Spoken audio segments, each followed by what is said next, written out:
श्री सद्गुरु देवाय नमः। भाइयों बहनों, राधा नाम पर विश्वास अगर किसी जीव का हो जाए तो एक पल में उसके सारे पापों का नाश हो जाता है। फिर उसे हरि माया कभी नहीं नचाती और परमात्मा का साक्षात्कार जीव कर लेता है। नाम में कितनी शक्ति है यह तो कोई भी नहीं बता सकता। दैहिक, दैविक और भौतिक सभी प्रकार के कष्टों से नाम जप जीव को मुक्ति प्रदान करता है। यह केवल श्रद्धा भाव और अडिग विश्वास की बात है। चलिए आज विश्वास को लेकर एक कथा सुनाने जा रहा हूँ। इस कथा को जानने के लिए इस वीडियो को आखिर तक अवश्य देखिएगा। उससे पहले जिन लोगों ने अच्युत प्रवास यूट्यूब चैनल को अभी तक सब्सक्राइब नहीं किया है उनसे निवेदन है कि चैनल को सब्सक्राइब करके बेल आइकन अवश्य दबा दें, जिससे नए वीडियो के नोटिफिकेशन समय समय पर आपको मिलते रहें। कुछ समय पहले की बात है। बरसाना में राधा रानी का एक भक्त रहता था। उसने राधा रानी के लिए अपने घर को 15 वर्ष की उम्र में ही छोड़ दिया था और बरसाना में आकर बस गया। जितने समय मंदिर खुलता वह मंदिर में आ जाता और राधा रानी को निहारता रहता और मन ही मन राधे राधे राधे राधे का जप करता रहता था। राधा नाम के सहारे वह बरसाने में पड़ा रहता। किसी ने खाने को दे दिया तो खा लिया, नहीं मिला तो पानी पी के रह लिया। उसका मानना था कि मेरा अपना कुछ भी नहीं, जो कुछ है सब राधा रानी करने वाली है। मेरे लिए क्या अच्छा है यह उनसे बेहतर कोई नहीं जान सकता। इसी तरह समय गुजरता जा रहा था। एक दिन की बात है, वह जहाँ निवास करता था, रात में जो प्रसाद मिला वही पाकर किशोरी जी को याद करते करते सो गया। सुबह जब वो मंदिर जाने के लिए उठा तो उसके शरीर में ज्वर के कारण बहुत दर्द हो रहा था। पूरा शरीर जल रहा था।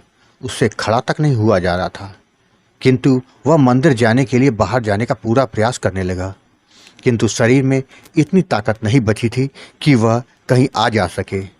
वह राधा रानी को याद करके रोने लगा। बोला, किशोरी जी, मुझसे ऐसी क्या गलती हो गई जो आप मुझे अपने पास नहीं बुला रही हैं?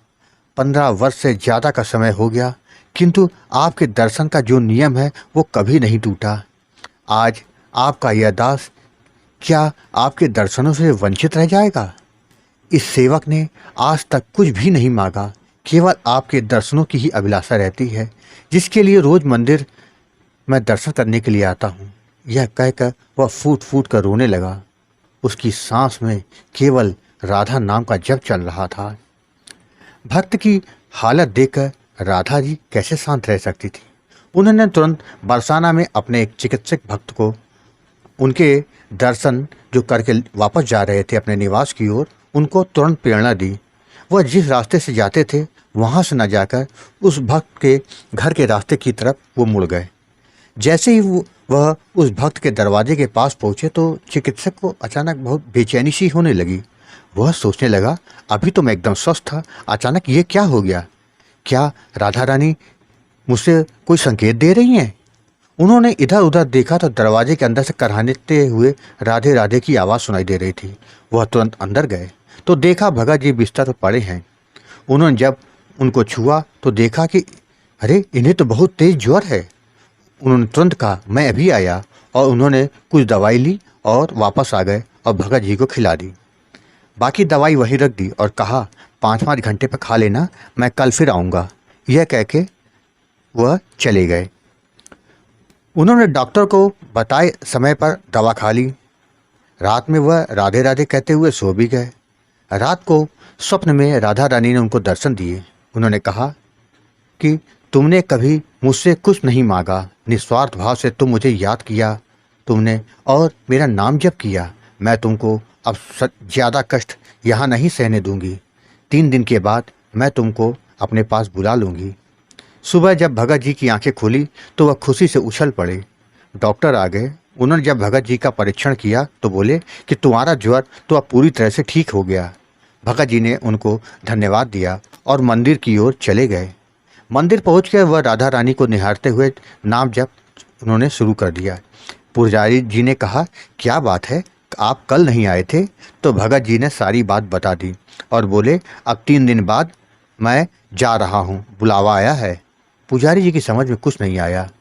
3 दिन के बाद राधा रानी भगत जी को लेकर चली गईं अपने धाम और उनका पार्थिव शरीर की अंतिम क्रिया के लिए उन्होंने पुजारी जी को स्वप्न दिया।